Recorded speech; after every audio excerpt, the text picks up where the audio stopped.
Hello બાળકો, welcome to my YouTube channel. આજે આપણે જોશું ધોરણ 8 ચેપ્ટર 2 એક ચલ સુરેખ સમીકરણનું ઉદાહરણ નંબર 3. તેમાં આપણે જે રકમ છે 6x plus 1 open 3 plus 1 is equal two x minus 3 open 6 એને આપણે સમીકરણ 1 આપી દઈશું.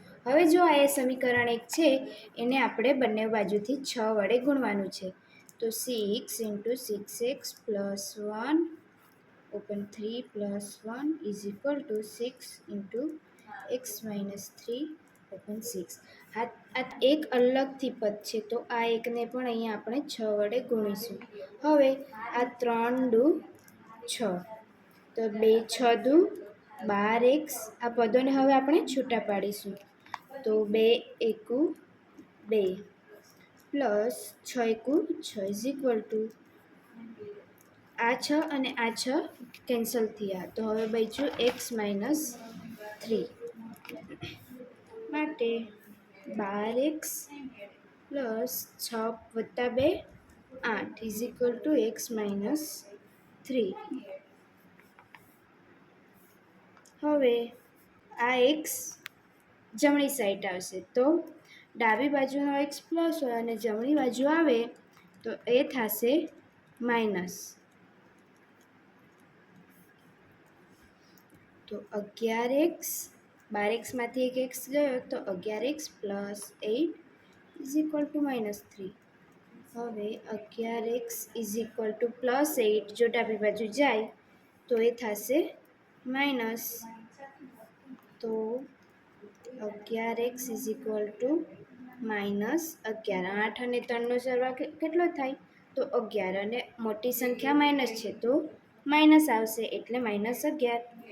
હવે x is equal to minus 11ના છેદમાં 11, તો આ અને આવડી જાય, માટે એક્સ ઇઝ ઇક્વલ ટુ જો કંઈ ના હોય તો 1 કહેવાય, એટલે માઇનસ 1. હવે આપણે જોઈશું ઉદાહરણ નંબર 4. ઉદાહરણ 4માં આપણને જમણી બાજુ અને ડાબી બાજુ એવા બે પદો છે. તો આપણે હવે આ જમણી બાજુનું પદ અને આ ડાબી બાજુના પદના કૌંસ દૂર કરશું. તો કૌંસને દૂર કરવા માટે પહેલાં ડાબી બાજુનું પદ લઈશું. ડાબા is equal two 5x minus 2 કૌંસમાં 2x માઇનસ 7. હવે 5x માઇનસ 2, આનો ગુણાકાર આની સાથે થશે, તો 2 દુ 4x માઇનસ 7 દુ 14 ઇઝ ઇક્વલ ટુ 5xમાંથી 4x જાય તો બચે x અને માઇનસ માઇનસ પ્લસ 14. તો ડાબા બરાબર આપણને પ્લસ 14 મળ્યો, એને આપણે આપીશું સમીકરણ નંબર 1. હવે જમણી બાજુ, તો 2 કૌંસમાં 3x minus 1 plus 7 open 2 is equal two 3 દુ 6, 2 એકુ 2 પ્લસ 7 ઓપન 2ના 7 ઓપન 2 એમ જ રહેશે. પછી હવે આ સંખ્યા બંધ બેસતી નથી, તો આને આપણે સમ કરવા માટે આને પણ 2 વડે ગુણવા પડે અને નીચે પણ 2 વડે ભાગ કરવા પડે. તો 6x minus 2 into 2 open 2 plus 7 open 2 is equal two 6x minus 4 open 2 plus 7 open 2. હવે 6x પ્લસ અને માઇનસનો માઇનસ થશે, તો 7માંથી 4 જાય તો બચશે 3ના છેદમાં 2. હવે આને આપણે આપીશું સમીકરણ નંબર 2. હવે સમીકરણ 1 બરાબર સમીકરણ 2 કર્યું, તો આ ડાબી બાજુનો એક્સ જમણી બાજુ જશે, તો 14 is equal two 6x minus x plus 3 open 2. તો 14 is equal two 5x plus 3 open 2.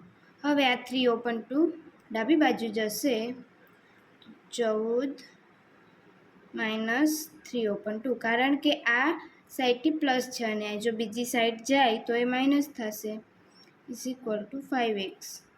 તો હવે આ પદને બંધ બેસતું કરવા માટે આપણે ઉપર પણ અહીંયા 2 છે તો ઉપર 2 વડે ગુણવા પડે અને છેદમાં 2 મૂકવા પડે. તો 14 ગુણ્યા 2 છેદમાં 2 minus 3 open 2 is equal two 5x. તો 28ના છેદમાં 2 minus 3 open 2 is equal two 5x. તો 28 માઇનસ 3 નીચેના પદ સમાન હોય તો એક જ હોય અને 5x.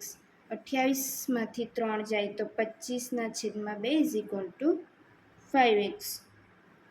હવે 5ને જમણી બાજુ આપણે ડાબી બાજુ લાવતા 25/2 જો પ્લસ છે તો એ જો અહીંયા ઉપર છે તો ડાબી બાજુ જતાં છેદમાં જશે, તો ઉપર કોઈ સંખ્યા ન હોય તો ત્યાં હોય 1 ઇઝ ઇક્વલ ટુ x. તો આ જે હવે એ છેદમાં ગયો તો અહીંયા ગુણાકાર આવશે અને હવે ગુણ્યા 1/5. તો આ 5 અને આ 5 cancel, 5/2 is equal two x.